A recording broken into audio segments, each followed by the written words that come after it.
Hello dear student, जय हिंद जय राजधानी। मैं डॉक्टर रमेश यादव, राजधानी एजुकेशन ग्रुप पचकोटिया जॉबनेट जयपुर से स्वागत करता हूं आप सभी का वेरी इंपॉर्टेंट वाले प्रोग्राम में। क्या पढ़ाया आपने? ए ई पढ़ाया ऐसे, ए ई पी आर टी, यही पढ़ाया। ए ई पी आर टी, ए ई पी आर टी।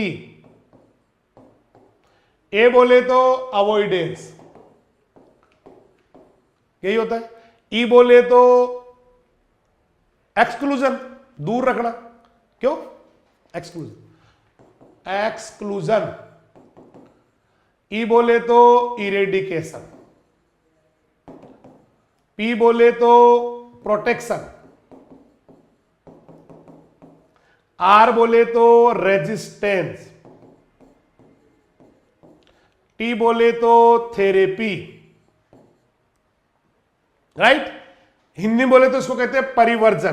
कोई बच्चा हो जिसको हिंदी बहुत पसंद हो, वो कंडक्टर को भी परिचालक बोलता हो, तो उसके लिए परिवर्जन। एक्सक्लूजन क्या हो गया? दूर रखना, बहिष्करण। फिर इरेडिकेशन हो गया उन्मूलन, जड़ से खत्म करना। P4 प्रोटेक्शन, बचाव, है ना। R4 रेजिस्टेंस, प्रतिरोधकता। और T4 थेरेपी, उपचार।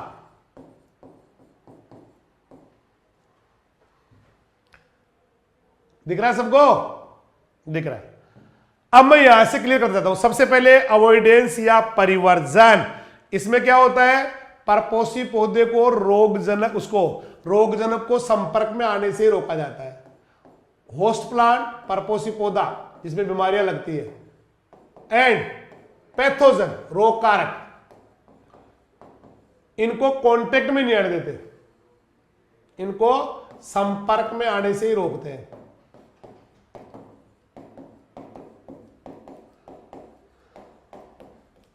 इनको पास में नहीं आने देते कभी। इसके लिए क्या कर सकते हैं? कोई तरीका आपके पास? यस। एक तो भौगोलिक क्षेत्र का चुनाव। इसके लिए आप क्या कर सकते हैं? देखो, एक तो ऐसा geography, selection of geographical area. आप ऐसे एरिया का चुनाव करो जहां कभी वो बीमारी लगती ही नहीं हो। ऐसे एरिया का चुनाव करो जहां कभी वो बीमारी लगी नहीं हो, तो कभी उसके अंदर रोग नहीं होगा। पहला पॉइंट। दूसरा, सिलेक्शन ऑफ फील्ड। आप खेत ही ऐसा चुनो जहां कभी वो बीमारी थी नहीं, खेत का चुनाव, इससे भी कभी वो संपर्क में नहीं आएगी फसल और रोग कारक आपस में। तीसरा, बुआई के टाइम का चुनाव, selection of sowing time. Selection of sowing time, जैसे आपने किसी को अगेती बो दिया तो वो आएगा ही नहीं, जब तक वो रोग कारक आएगा तब तक वो फसल पक जाएगी, संपर्क में नहीं आएंगे आपस में। और चौथा, वैरायटी का चुनाव, सिलेक्शन ऑफ वैरायटी। बताओ पहला किसको समझ में आ गया? सर मेरे को आ गया। अवॉइड का मतलब उसको अवॉइड करो, उसको पास में आने मत दो। तो ये सिद्धांत कहता है कि रोग प्रबंधन का ऐसा उपाय जिसमें होस्ट प्लांट को पैथोजन के कांटेक्ट में आने से रोक लेते हैं। इसके लिए जगह का ऐसा चुनाव करो जहां पर वो बीमारी नहीं लगती है। इसके लिए सिलेक्शन ऑफ, क्या करना है दूसरे के लिए? Selection of sowing time. ये सोइंग टाइम तीसरा था ना, दूसरा क्या था? सोइंग टाइम था, वो फील्ड था, खेत का चुनाव, ऐसा खेत चुनो। तीसरा सोइंग टाइम, आगे पीछे कर दो, ठीक है। चौथा, वैरायटी बढ़िया लो जिसके अंदर बीमारी का कोई ज्यादा दिक्कत हो ही नहीं। ये सारे हैं। तो मैं समझता हूं शायद पहला मैं अवॉइडेंस समझाने में कामयाब रहा कि पैथोजन को प्लांट के संपर्क में आने मत दो। उसके लिए जगह चुनो जहां बीमारी नहीं हो, खेत ऐसा चुनो जहां बीमारी नहीं हो, फील्ड का चुनाव। उसके लिए बुआई का टाइम आगे पीछे कर दो, वैरायटी का सही सिलेक्शन करो।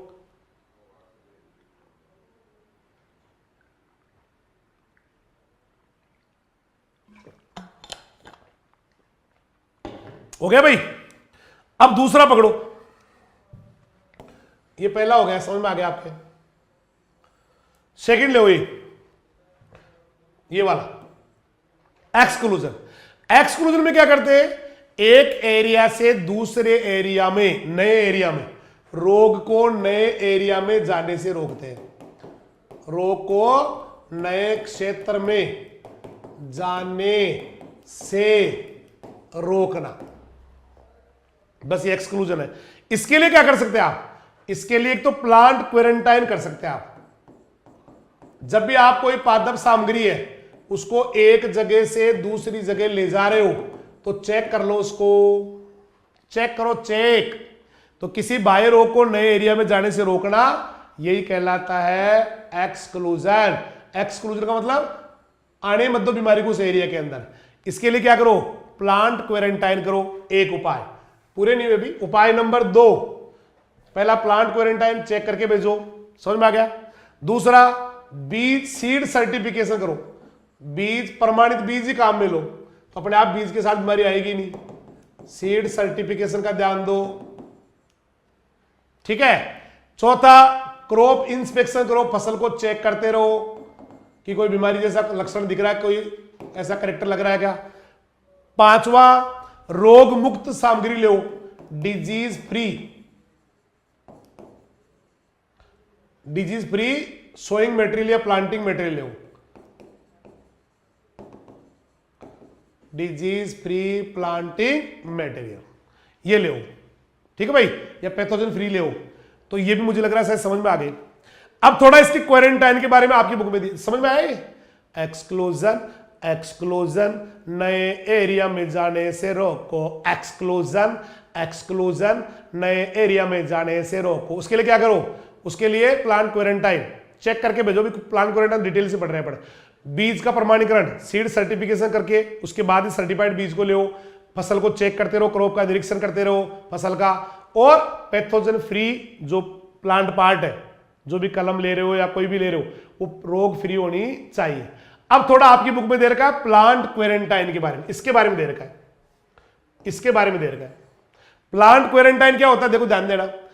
अगर आप कोई नए एरिया में कोई चीज ले जा रहे हो, नए क्षेत्रों में कोई प्लांट के साथ कोई पेस्ट या रोग स्थापित होने की संभावना है, तो उसको रोकना ही प्लांट क्वारंटाइन। देखो, नए क्षेत्रों में पादप नाशक जीवों, प्लांट पेस्ट एंड रोगों, बीमारियों को स्थापित होने में विलंब के लिए, मतलब सस्पेंड करने के लिए, उसको बहिष्करण, फैलाव या निरोधक के उद्देश्य से कृषि वस्तुओं के आवागमन पर कानूनी प्रतिबंध। सिंपली बोल देना कि ऐसा कानूनी प्रतिबंध जिसमें रोग और कीटों को दूसरी जगह जाने से रोका जाता है।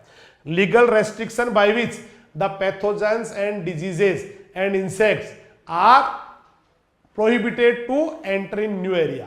यूं कह सकते हो आप कि नए एरिया में जो पेस्ट है या डिजीज है उनको जाने से रोकने के लिए जो कानूनी प्रतिक्रिया है, कानूनी जो नियम है, वही प्लांट क्वारंटाइन कहलाते हैं। क्या बोला मैंने, नए एरिया में डिजीज और पेस्ट को जाने से रोकने के लिए, फैलने से रोकने के लिए जो कृषि वस्तुएं है, जो एग्रीकल्चर के जो प्रोडक्ट है, उन पर कानूनी प्रतिबंध को ही कहते हैं प्लांट क्वारंटाइन।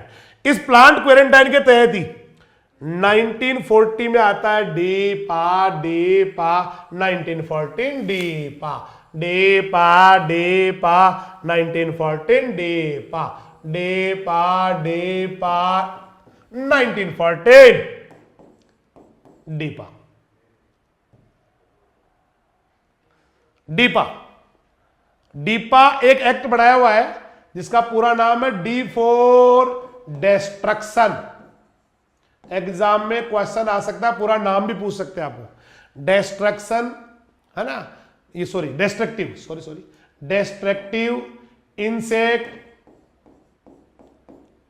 पेस्ट एक्ट कब बनाया गया था, 1914। तो इंसेक्ट एंड लगा एंड पेस्ट, हिंदी में क्या बोलते हैं इसको, डीपा, वेरी मोस्ट है, DIPA, DIPA 1914, DIPA destructive insect and pest act 1914। हाँ भाई सही है। इसका हिंदी में नाम है विनाशी कीट।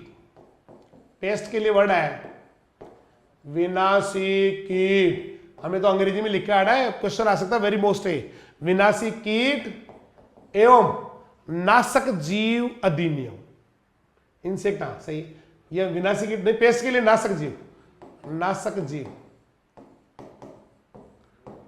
हिंदी में लिखो तो आप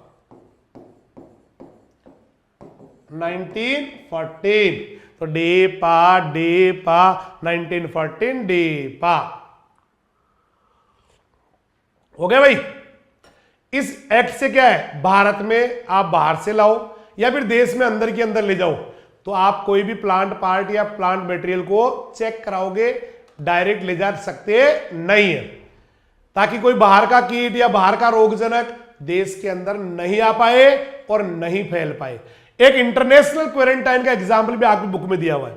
इंटरनेशनल क्वारंटीन की एक ऐसा कोई एग्जाम्पल बताओ कि बाहर से कोई चीज नहीं ला सकते। ये रहा आपके यहां जो फिजी है ना, फिजी से, ऑस्ट्रेलिया से और फिलीपीन से इंडिया में गन्ना नहीं मंगवाते।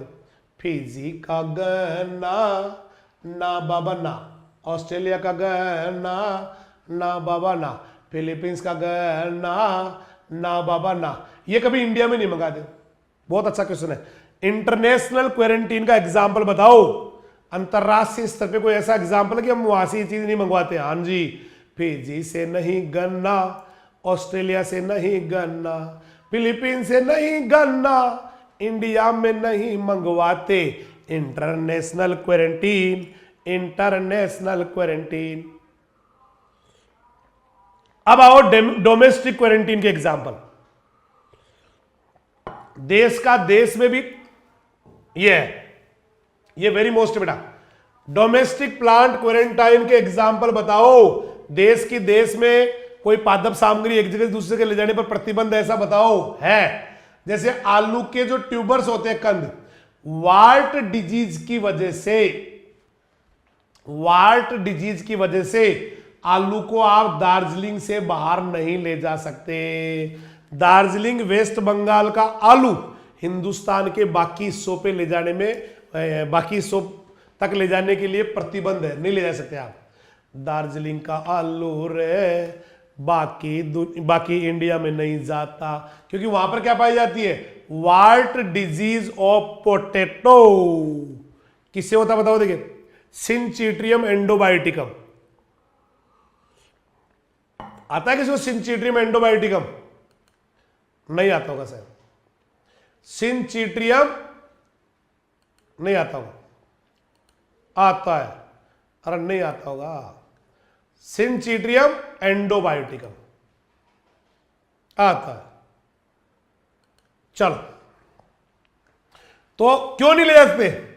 इसकी बीमारी की वजह से, वार्ट डिजीज की वजह से। मस्सा रोग, मस्सा होता है, इसमें आलू के मुस हो जाते हैं तगड़े, वो जैसे अपने यहाँ नहीं होते कोई शंकर भगवान के, वो बुहारी वारी चढ़ा के आ जाता तो ठीक हो जाते हैं, वो वाला। ये रहा वार्ट डिजीज ऑफ पोटैटो। सिंचिट्रियम एंडोबायोटिकम से होता है, और ये देखो ऐसा होता है, इसके अंदर आलू के मुस हो गए। ये दार्जिलिंग में ऐसे आलू है, वहां पर ये बीमारी पाई जाती है। हालांकि सब में नहीं होता, आजकल तो इसकी रेजिस्टेंट वैरायटी बहुत सारी आ गई, तो ऐसे मस्से हो जाते हैं। ये देखो, इसकी वजह से कभी भी दार्जिलिंग का आलू जो है ना, आप इंडिया में बाकी जगह नहीं ले जा सकते। एक और है इंटरनेशनल, इसका डोमेस्टिक क्वारंटाइन का एग्जांपल, देश का देश में, वो है गोल्डन निमेटोड ग्लोबोडेरा रोस्टोचाइनेंसिस। इसकी वजह से आलू के ट्यूबर को, वही आलू को आप नीलगिरी तमिलनाडु से भी बाहर नहीं ले जा सकते। आपको समोसा भी चेक करा के लाना पड़ेगा दार्जिलिंग से और नीलगिरी तमिलनाडु से, कि समोसे में जो आलू जा रहा है उसमें कहीं बीमारी का रोगाणु नहीं चला जाए। ठीक है, तो आलू के कंदों को वार्ट डिजीज के डर से दार्जिलिंग वेस्ट बंगाल से आप बाकी इंडिया के हिस्सों में ले जा सकते, राजस्थान में, पंजाब में, यूपी में, हरियाणा में, बिहार में, कहीं भी नहीं ला सकते। ऐसे ही नीलगिरी तमिलनाडु का जो आलू है, वहां पर गोल्डन निमेटोड लगता है, ग्लोबोडेरा रोस्टोचाइनेंसिस। किसी ने नाम सुना हो तो, ग्लोबोडेरा रोस्टोचाइनेंसिस। इसकी वजह से आप बाकी स्टेट में इसको नहीं ले जा सकते, नीलगिरी तमिलनाडु का वहीं का वहीं रहता है गन्ना। ऐसे ही केले का बंची टॉप, शीर्ष गुच्छ रोग, इसकी वजह से केले को आप कहां से, पश्चिमी बंगाल, ये ना असम, केरल, उड़ीसा, बिहार और पश्चिम बंगाल से बाकी दूसरे जगह नहीं ले जा सकते। तो ये आपका डोमेस्टिक क्वारंटाइन के 3 एग्जाम्पल हो गए। वार्ट डिजीज की वजह से तो वेस्ट बंगाल दार्जिलिंग से नहीं ले सकते, और दूसरा ये आपका ग्लोबोडेरा रोस्टोचाइनेसिस गोल्डन निमेटोड की वजह से नीलगिरी तमिलनाडु से कहीं नहीं ले जा सकते, और अभी केले का है ना बंची टोप शीर्ष गुच्छ रोग, इसकी वजह से आप असम से, केरल से, उड़ीसा से, बिहार से, वेस्ट बंगाल से, इनसे केला बाकी दूसरे राज्यों में नहीं ले जा सकते, अदरवाइज वहां जाके वो तबाही मचा सकता है।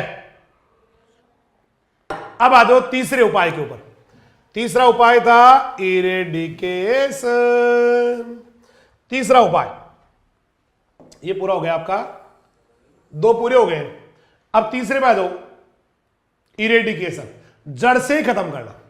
इसमें क्या करते हैं, किसी क्षेत्र में रोगजनक स्थापित होने के बाद उसको क्षेत्र से हटा ही देते हैं।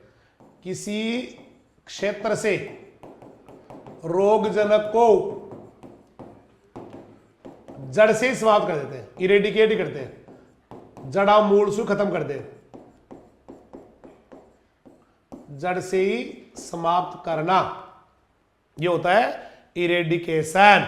इसके लिए कोई उपाय है? यस, जैसे कल्चरल मेथड, आपने गहरी जुताई कर दी, समर डीप प्लोइंग कर दी, और कोई है? इसके अलावा फिजिकल मेथड,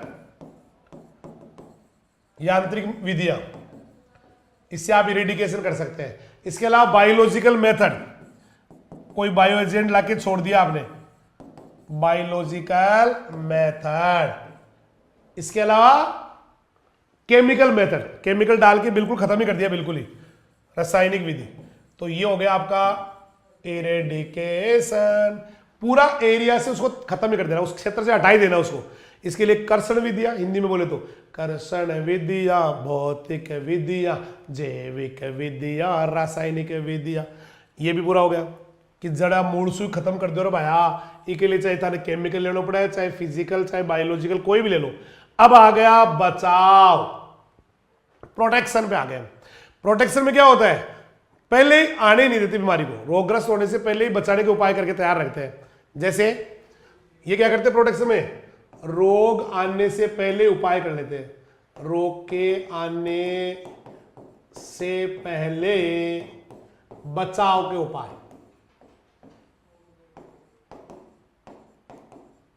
दो चार उपायों के नाम बताओ। देखिए, जैसे सी ट्रीटमेंट कर लेते हैं, बीमारी आई नहीं उससे पहले सी ट्रीटमेंट कर दिया। एक बीजोपचार, सुना नाम, केमिकल का स्प्रे करवा दिया पहले ही, केमिकल स्प्रे, रसायन का छिड़काव करा दिया, या फिर बुरकाव करा दिया, स्प्रे कर दिया, डस्टिंग कर दी, पाउडर तो बुरकाव करवा दिया, सही है। वातावरण बदल दिया, चेंज इन एनवायरमेंट, जैसे बोने का टाइम आगे पीछे कर दिया, है ना, बुआई का टाइम आगे पीछे कर दिया, पौध घरों में जो है ना थोड़ी गर्मी बढ़ाती है, सर्दी बढ़ाती है, ऐसे कर दिया, तो ये भी आपका बचाव हो जाएगा। तो बचाव क्या है, रोग आने से पहले उसके बचाव के उपाय हो जाते हैं, जैसे बीजोपचार कर दिया, केमिकल स्प्रे करवा दिया, और एनवायरमेंट ही चेंज कर दिया। उसके बाद में सेकेंड लास्ट, रेजिस्टेंस। रेजिस्टेंस क्या करते हैं, तूने ऐसा बढ़ाया पौधा कीट नहीं लग रहा, है ना, रोग के संक्रमण और विकास से क्या बढ़ा दिया, उसको प्रतिरोधी बढ़ा दिया आपने, रेजिस्टेंट बढ़ा दिया पौधे को, कि लगता ही नहीं रोग ही, रेजिस्टेंट बढ़ा दिया उसको, ठीक है। इसके लिए पौधे को क्या करते हैं, पहले हार्डनिंग करा देते हैं, मजबूत कर देते हैं, जिससे वो खुद ही बच जाता है उससे। इसके लिए क्या करते हैं, प्रतिरोधकता लाने के लिए, जैसे हाइब्रिडाइजेशन करते हैं, हाइब्रिड संकरण जिसको कहते हैं ना हिंदी में, संकरण, हाइब्रिडाइजेशन करते हैं एक। दूसरा, अच्छे पौधों को छांट के लिए आते हैं, सिलेक्शन करते हैं, चयन। दो, सही चल रहा है, हाइब्रिडाइजेशन से, संकरण से, म्यूटेशन से या उत्परिवर्तन से कर दिया, उत्परिवर्तन से रोग प्रतिरोधी बढ़ा देते हैं, या फिर जेनेटिक इंजीनियरिंग से कोई नया जीन डाल देते, बीटी कपास, तो क्या क्या किया, हाइब्रिडाइजेशन, सिलेक्शन, म्यूटेशन और जेनेटिक इंजीनियरिंग जैसे जीन डाल के बीटी कपास बढ़ा दी ऐसे, जिससे क्या होता है, एक या एक से ज्यादा जो पैथोजन है उनसे इनमें रेजिस्टेंस आ जाती है। अस्थायी रेजिस्टेंस ये केमिकल से भी आ सकती है, कीमोथेरेपी से भी आ सकती है, न्यूट्रिशन से भी या खाने से भी आ सकती है। अब आ गया लास्ट पॉइंट, थेरेपी आ गया तो उसका इलाज करना, रोगी पौधे का इलाज करना, रोगी पौधे का इलाज करना है, ये थेरेपी है, इलाज करना है। इलाज कैसे? जैसे केमिकल से करते हैं, उसके लिए वर्ड आता है केमोथेरेपी। इसके अलावा आपके टेम्परेचर से कहते हैं, कई बार 54 डिग्री सेंटीग्रेड पे 10 मिनट तक पानी उनको रख देते बीजों को, तो उसको कहते हैं थर्मोथेरेपी, थर्मोथेरेपी। कई बार काट छाट करते हैं, डिजीज पार्ट जो है उसको हटा देते हैं, रोगी बाग को हटाते हैं, उसको कहते हैं प्रूनिंग। कई बार सर्जरी कर देते हैं उसकी पौधे की, है ना, चीर फाड़ कर देते हैं, ये करते हैं सारे के सारे। तो ये आपका पूरा हो गया मामला। मुझे लगता है सारा समझ में आ गया। जिस बच्चे ने ध्यान दिया है, नहीं दिया उसका भी भला, दिया उसका भी भला, दोनों का ही करे भगवान भला, लेकिन भला उसी का होगा जो अपने काम को बहुत ईमानदारी से करता है। अब लेते हैं अकॉर्डिंग टू काजल एजेंट्स, रोग कारकों के आधार पे कर देते हैं। तो सिंपल है ना भाई, ये देखो रोग कारक है, पहले बायोटिक, बायोटिक बोले तो 3 ग्रुप में बांटा है, देखो 3 ग्रुप में बांट दिया, biotic, mesobiotic, abiotic, biotic, mesobiotic, abiotic. पहले बायोटिक ले लो, सिंपल सिंपल है। तो बायोटिक में जीवित जीवित जीवित जीवित, बायोटिक में जीवित जीवित आते हैं, बायोटिक में लिविंग ऑर्गेनिज्म आएगा, जैसे फंगस, फंजाई, फंजाई, कई रोग है लाई। तो फंजाई जीवित होती है, लिविंग होती है, उसमें आएगा। कोई लिख दो, चाहे जरूरी नहीं गेहूं का रोली लिखो आप, कुछ भी, चने का विल्ट, कुछ भी। बैक्टीरिया, बैक्टीरिया भी लिविंग ऑर्गेनिज्म है, तो ये भी बायोटिक काजेज में आ जाएगा, है ना भाई। बैक्टीरिया का भी कोई बीमारी लिख दो, नींबू का सिट्रस कैंकर, एल्गी, एल्गी की बीमारियां कम पड़ी है आपने जीवन में। एल्गी से ना चाय में रेड रस्ट होता है, चाय रेड रस्ट, एल्गी ने किया है चाय में, टी में रेड रस्ट ऑफ टी। तो एल्गी बीमारी करती है सेवाल, एल्गी बीमारी करती है, हाँ एल्गी तो तगड़ी बीमारी करती है। Red rust of T, algae जहां पानी मिला वहीं फैलगी और करती है रेड रस्ट। प्रोटोजोआ, प्रोटोजोआ तो बहुत बीमारियां करते हैं, जैसे प्रोटोजोआ जानते हो ना, अमीबा के परिवार वाले, जैसे phloem necrosis of coffee, protozoa phloem necrosis of coffee, phloem necrosis of coffee. इसके बाद निमेटोड, निमेटोड तो कई बीमारियां करते हैं, मोल्या मोल्या रे, अरे मोल्या मोल्या रे, हेट्रोडेरा एविनी मोल्या रे, मोल्या मोल्या रे, अरे मोल्या मोल्या रे, हेट्रोडेरा एविनी मोल्या रे। रूट नोट मिलेडोगाइनी करते हैं, निमेटोड तो करते हैं सूत्रकृमि। स्पाइरोप्लाज्मा, नहीं पहले फाइटोप्लाज्मा, फाइटोप्लाज्मा से अभी 3 बीमारियां पढ़ी थी हमने, बताओ क्या क्या पढ़ी थी। किस बच्चे को फाइटोप्लाज्मा की 3 बीमारियां याद है, बताओ। लिटिल लिप ऑफ ब्रिंजल, बैंगन का छोटी पत्ती रोग, सीसम फाइलोडी, तिल का फाइलोडी, गन्ने का ग्रासी सूट। 3 पढ़ी थी, little leaf of brinjal, sesame phyllody, grassy shoot of sugar cane, grassy shoot of sugar cane. तीनों अभी तो पढ़ी है भाई साहब, थोड़ी देर पहले ही, तो तीनों बता दो आपसे। अब आओ स्पाइरोप्लाज्मा, स्पाइरोप्लाज्मा से है मक्का का स्टंट और स्टंट, मक्का का stunt, stunt disease of base, spiroplasma, ये सब लिविंग है। इसके अलावा पैरासिटिक फ्लावर्स, है ना, क्लोज वाले परजीवी, जैसे अमरबेल रिजके पे, अमरबेल रिजके पे, ओरोबेंकी बाजरे में, ज्वार में, इनमें, स्ट्राइका, ओरोबेंकी तंबाकू पे, नहीं होता ऐसे? होता है भाई, होता है। ऐसे कैसे होता है? होता है ना बेटा। तो ये होते हैं, जैसे अमरबेल का एग्जाम्पल है, पैरासिटिक वीड है। तो ये कौन से आ गए सर? ये तो लिविंग है। अब लेते हैं बीच वाले, वायरस और वायरोइड वाले। वायरस क्या होता है? जब बॉडी से बाहर होता है, सेल के बाहर होता है तो मरा हुआ होता है, नॉन लिविंग होता है। और जैसे भैया वो उसमें आता है ना, सेल के अंदर, लिविंग हो जाता है। तो इनको आधा मरा आधा जीवित, मतलब मीजोबायोटिक कहते हैं। तो वायरस वाले कोई सी भी लिख दो, जैसे TMV, tobacco mosaic virus. Viroid वाली कोई सी भी लिख दो। अभी थोड़ी देर पहले तो आया था आलू का तरकू कंद रोग, spindle tuber disease of potato, नहीं है ये वायरोइड। वायरोइड अभी आया, अभी 5 मिनट पहले आया। क्या आया बताओ वायरोइड का? इसका था क्या नाम था बीमारी का? नाम बताओ। देखिए potato spindle tuber disease, potato spindle tuber disease, viroid, viroid, potato spindle tuber disease, आलू का तरकू कंद रोग।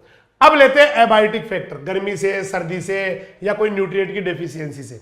तो पहले पोषक तत्वों की कमी से देखो। एक तो जिंक की कमी से खेरा रोग, जिंक की कमी से खेरा रोग, जिंक की कमी से खेरा रोग, जिंक की कमी से व्हाइट बर्ड ऑफ मेज, जिंक की कमी से पहला ब्लाइट। नहीं एमएन से होता पहला, नहीं एमएन पहला ब्लाइट नहीं होता, एमएन से होता पहला blight.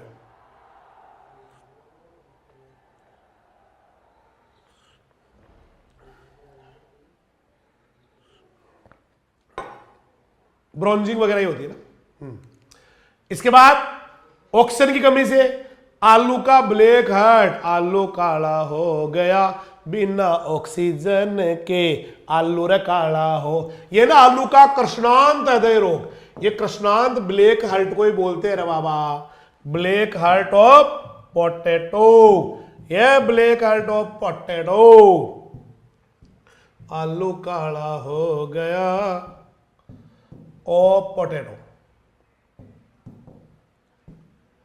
Black heart of potato, ये रहा। ऐसे काला जाता है ऑक्सीजन की कमी से, ऑक्सीजन की कमी से काला काला आलू, काला काला आलू, है ना, ब्लैक हार्ट ऑफ पोटैटो। ऐसे जाता है, ऑक्सीजन की कमी से होता है ये, ऑक्सीजन की कमी से। ये आ गया आपका हाई या लो टेम्परेचर से, गर्मी या सर्दी से, जैसे पाला लग गया, है ना, सन स्काल्ड हो गया, सूरज का दाग लग गया। पोल्यूशन से, पोल्यूटेंट से तो होता है, जैसे आपका मत ना लगावे आमरा भट्टा, नहीं सॉरी आमरा भट्टा नहीं, आमरा बगीचा बटा रे पास, आमरा बगीचा ईंटरा बटा रे पास, ब्लैक टिप तो हो जावे। तो आम का काला सिरा रोग ब्लैक टिप SO2 से, CO2 से, एसिटिलीन से होता है। तो एक क्लासिफिकेशन तो पूरा वैग्योर बापो। इसके बाद है classification number 2, according to geographical area, according to geographical distribution, severity और अक्रेंस। सबसे पहला है स्पोरेडिक डिजीज, स्पोरेडिक, या ये हेडिंग लिखी हुई यहां पे लिखा क्षेत्रफल, उग्रता एवं घटना के आधार पर, दिख रही है आपको, according to geographical distribution, severity and occurrence. बोला मैंने कुछ? अकॉर्डिंग टू जियोग्राफिकल, यहां पे लिखा हुआ है जियोग्राफिकल डिस्ट्रीब्यूशन, कॉमा सीवियरिटी तीव्रता एंड अकरेंस, इनसे होता है, इसके आधार पे आपकी बात, ठीक है। हिंदी बोले तो क्षेत्रफल, उग्रता और घटना के आधार पे ऐसे होता है। तो पहला स्पोरेडिक। स्पोरेडिक तो बहुत इजी है, ये कभी कभी आता है, थोड़ा बहुत आता है। ऐसा रोग जो अनियमित अंतराल पे आता है, इरेगुलर, है ना, और कहीं कहीं पर थोड़ा बहुत आता है, मतलब तो कभी कभी आता है, थोड़ा थोड़ा आता है, स्पोरेडिक या कदाचित या छिटपुट रोग कहलाता। ऐसा पादप रोग जो कंटिन्यूस हर बार नहीं आता, इरेगुलर गैप से आता है ना, इरेगुलर इंटरवल से आता है, कभी कभी आता है, और थोड़ा ज्यादा, कोई बहुत भारी नहीं आता, थोड़ा बहुत ही आता है। जैसे ककड़ी का कोणीय पत्ती धब्बा रोग, तो व्हाट इज स्पोरेडिक डिजीज या कदाचित या छिटपुट, नाम ही छिटपुट है तो छिटपुट आता है, कोई थोड़ा बहुत आता है कहीं कहीं, तो कभी कभी आता है, थोड़ा थोड़ा आता है, छिटपुट कदाचित कहलाता है। एग्जाम्पल इसका angular leaf spot of cucumber, angular leaf spot of cucumber. अगला आ गया एंडेमिक।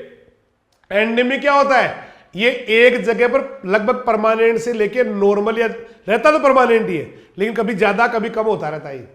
तो वह पादप रोग जो किसी विशेष स्थान पे स्थायी रूप से रहता है, एंडेमिक, और सामान्य से लेके उग्र भी हो सकता है, मतलब नॉर्मल भी हो सकता है, सीवियर भी हो सकता है। उसके लिए वर्ड आता है एंडेमिक। परमानेंट होता है, कभी नॉर्मल कभी ज्यादा, परमानेंट होता है, कभी नॉर्मल कभी ज्यादा। उसको जैसे अभी वो था ना वेस्ट बंगाल में वार्ड डिजीज, मस्सा रोग, वो पश्चिम बंगाल के दार्जिलिंग में लगभग परमानेंट ही हो, कभी थोड़ा बढ़ जाता है कभी कम होता है, लेकिन है परमानेंट ही वहां, इसीलिए वहां से आलू आप बाहर नहीं ला सकते। सुन रहा है ना? तो व्हाट इज एंडेमिक? कोई एक छोटी जगह पे परमानेंट है, कभी ज्यादा हो जाता है कभी कम, लेकिन रहता है स्थायी हो, उसको बोलते हैं स्थानिक रोग। स्थानिक मतलब स्थान विशेष पर, एंडेमिक। जैसे आपका एग्जांपल हो गया वार्ट डिजीज ऑफ पोटैटो, आलू का मस्सा रोग केवल वेस्ट बंगाल के दार्जिलिंग में है। ऐसे दूसरा एग्जांपल वो का वही है, नीलगिरी की पहाड़ियों में गोल्डन निमेटोड, ग्लोबोडेरा रोस्टो चाइनेंसिस। इसके बाद है महामारी, एंडेमिक। एंडेमिक एंडेमिक एंडेमिक ऐसे होता है एक साथ बहुत सारे लोगों पे आता है। जैसे आदमी की बात करें ना, अगर मानव की बात करें ना तो बहुत सारे लोगों में एक साथ आता है ना।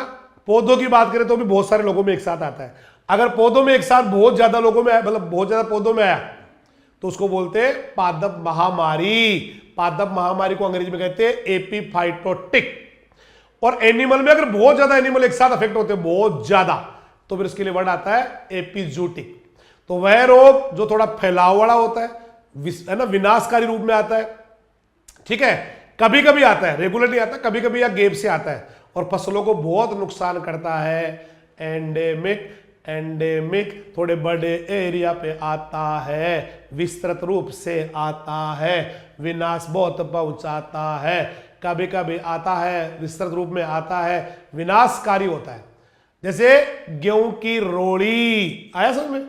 ये रोग जो थोड़ा वाइड स्केल पे आता है, बड़े एरिया में आता है, विनाशकारी होता है, बहुत नुकसान करने वाला होता है ना, और कभी कभी या कुछ गैप से आता रहता है, बहुत ज्यादा नुकसान करता है, आर्थिक स्थिति खराब करता है, मतलब आर्थिक हानि पहुंचाता है। जैसे rust of wheat, rust of wheat epidemic, rust of wheat. Rust of wheat वो भी हो सकता है अगर देश में पूरे में एक साथ आ गया, महाद्वीप में आ गया, तो ये पेंडेमिक भी हो सकता है, दोनों में आता है example.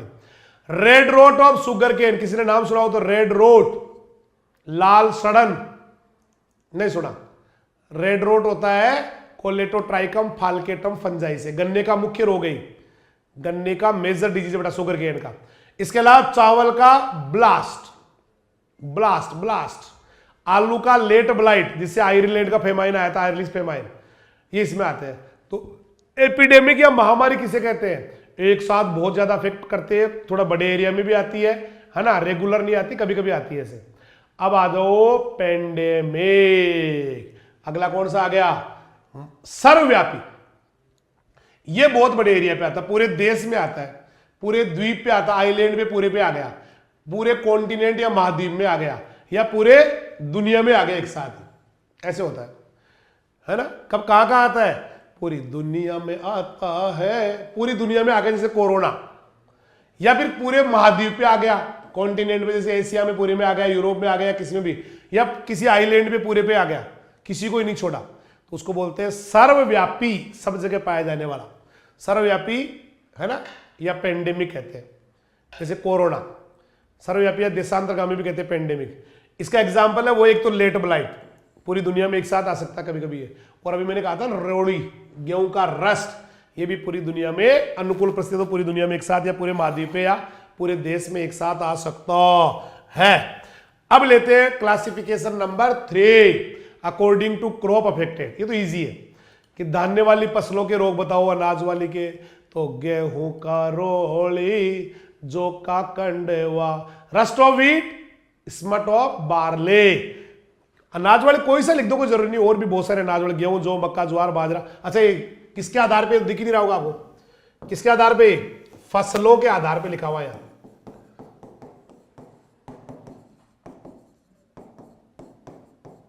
According to crops affected.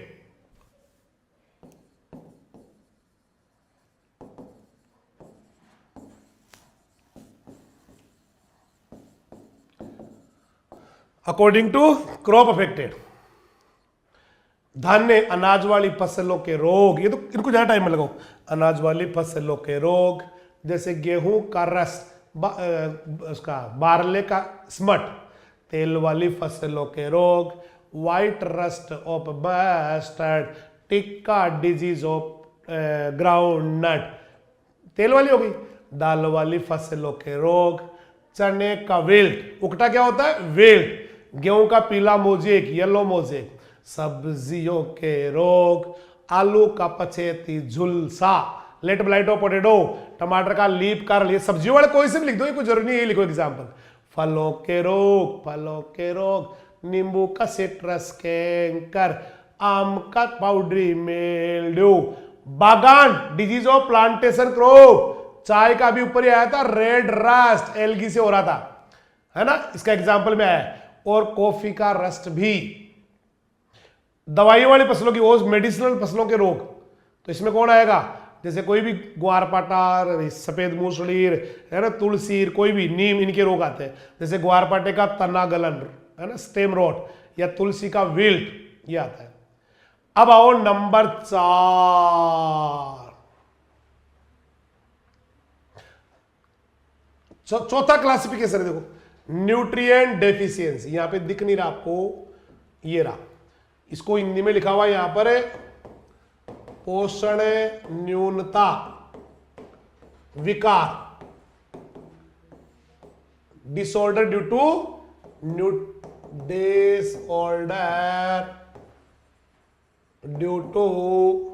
Nutritional deficiency.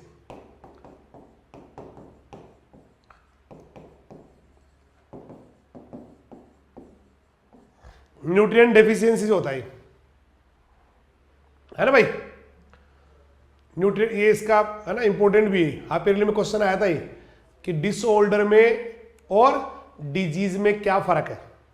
तो डिजीज तो आया था भी आपको कि माल फंक्शनिंग प्रोसेस है, कंटिन्यूअस इरिटेशन से होती है और पेनफुल करेक्टर्स आते हैं उसके अंदर, है ना। और ये क्या होता है, विकृति या डिसऑर्डर, विकार। ये देखो, विकार या विकृति वो होती है ऐसा विकार जो एबायोटिक फैक्टर से होता है। एक पॉइंट, इन्फेक्शियस कभी नहीं होता है। एक जैसे मान लो जिंक की कमी से खेला रहो तो दूसरे के नहीं होगा वो, दूसरे में नहीं होगा वो, है ना, इसको डिसऑर्डर कहते हैं। ये बहुत अच्छा क्वेश्चन है, एग्जाम में फिर रिपीट भी हो सकता है आपके, कि रोग में और विकार में अंतर बताओ। तो पौधे की रोग तो क्या हो गया, ये तो मैंने बताया था आपको, माल फंक्शनिंग प्रोसेस, हानिकारक प्रक्रिया है। नंबर 1 बात, रेगुलर या कंटिन्यूस इरिटेशन से होती है ना, नियमित क्या था वो, संक्रमण क्या होता है उसके लिए वर्ड आया था, इरिटेशन से होती है ना, उसे आया था वर्ड एक हिंदी में, उससे होती है। और पेनफुल करेक्टर आते हैं, आया था कोई वर्ड, आया था ना भाई साहब। डिजीज की तो शानदार परिभाषा आई थी, disease is a malfunctioning process due to, ये देखो एक ही मिनट, डिजीज नहीं है, डिजीज एक माल फंक्शनिंग प्रोसेस ऊपर आया तो था भाई साहब, शानदार आया था। हानिकारक प्रक्रिया, हाँ, उत्तेजना, हाँ, भाई बीमारी एक माल फंक्शनिंग प्रोसेस है, निरंतर उत्तेजना से आती है और पीड़ा के लक्षण लाती है। इंग्लिश में बोले तो disease is a malfunctioning process due to continuous irritation and so some characters of pain, पीड़ा के लक्षण दिखाती है। तो वो तो डिजीज का हो गया। अब हम चल रहे हैं कि विकार क्या होता है, विकृति क्या होता है, डिसऑर्डर क्या होता है। तो डिसऑर्डर का पहला पॉइंट तो यह है कि डिसऑर्डर जो है ना भाई साहब, डिसऑर्डर वो अजैविक कारक से होता है, एबायोटिक फैक्टर से होता है। कभी भी इन्फेक्शियस नहीं होता, किसी दूसरे के नहीं होता, उसी को विकार कहते हैं। तकनीकी भाषा में इसी को डिसऑर्डर कहते हैं। आम बोलचाल की भाषा में ये रोग या बीमारी भी लोग इसके लिए यूज करते हैं। जबकि रोग जो है ना बेटा, ये देखो अंतर लिखा हुआ, रोग तो जैविक या बायोलॉजिकल या मीजोबायोटिक इनसे होता है, जबकि ये एबायोटिक से होता है। एबायोटिक से होवे तो डिसऑर्डर, बायोटिक या मीजोबायोटिक से होवे तो आपका रोग, डिजीज, है ना। जो किस किस से होता है, अगर टेम्परेचर कम ज्यादा हो गया उससे होता है, लाइट से हो सकता है, लाइट कम ज्यादा, नमी से आर्द्रता से हो सकता है, ऑक्सीजन की कमी या ज्यादा उससे हो सकता है, वायुमंडल के उससे हो सकता है, कई सारे जो है ना न्यूट्रिएंट की कमी से भी हो सकता है रे तेरा डिसऑर्डर। डिसऑर्डर मिट्टी में कई बार न्यूट्रिएंट्स की कमी हो जाती है, कई बार इनकी ज्यादा हो जाते, ज्यादा उपलब्ध हो जाते हैं, है ना।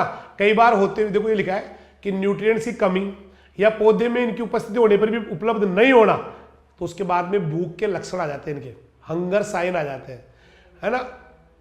किसकी वजह से, न्यूट्रिएंट या तो है ही नहीं और या उपलब्ध नहीं हो रहा, तो उसके लिए क्या आते हैं, फिर उसकी कमी के लक्षण आते हैं, उसको बोलते हैं हंगर साइन, भूख के लक्षण। उस न्यूट्रिएंट की भूख है फिर पौधे के अंदर। अब यहाँ पे कुछ देर के दो कौन कौन से न्यूट्रिएंट की कमी से होते हैं, तो एक तो जिंक की कमी से खेराए रोग, जिंक की कमी से खेराए रोग, जिंक की कमी से खेराए, धान का खेरा, एमएन की कमी से ग्रे स्पेक, जई का ग्रे स्पेक होता है एमएन की कमी से, जई का दूसर चित्ती रोग, कैल्शियम की कमी से ब्लॉसम एंड रॉट, कैल्शियम की कमी से टमाटर में होता है blossom end rot, blossom end rot, molybdenum की कमी से विपटेल रोग, मोलिब्डेनम की कमी से विपटेल रोग, मोलिब्डेनम की कमी से विपटेल रोग। अब आ जाओ ऋतुओं के आधार पर, सीजन के आधार पर, तो ऋतुओं का बहुत फर्क पड़ता है, नमी का, आर्द्रता का, तापमान का बदलाव होता है। जैसे बरसात में होने वाला रोग, बरसात में रबी वाली फसलों की कोई से ली दो, जैसे डाउनी मिल्ड्यू, बाजरा, पर्ल मिलेट, बरसात वाला रोग है। चावल का blast, blast disease of rice, root rot of cotton, damping off, ये बरसात से होता है, पानी से होता है या बरसात वाली फसलों में होता है। सर्दियों वाली, ये गेहूं सरसों मटर वाले रोग लिख दो, जैसे आलू वाले रही, गेहूं का रोड़ी, सर्दियों वाली, गेहूं सर्दी में लगता है, आलू का जो है ना अंगमारी, blight, late blight, early blight, sclerotinia, root rot, सरसों का सफेद रोड़ी, जौ का धारीदार रोग, स्ट्राइप डिजीज, पाला लगना, ये सर्दियों के हैं।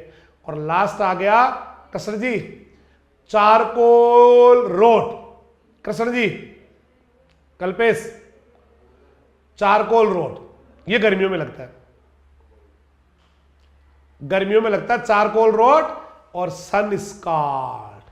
तो पाठ तो पूरा 11 बापू 22 और 6 28 नंबर का लाइन टू लाइन रिवीजन हो चुका है। तब तक के लिए सभी को नमस्कार, जय हिंद, जय राजधानी, सत श्री अकाल, सब्बा खेर, वाहे गुरु दी फतेह, खुदा हाफिज, अल्लाह हाफिज।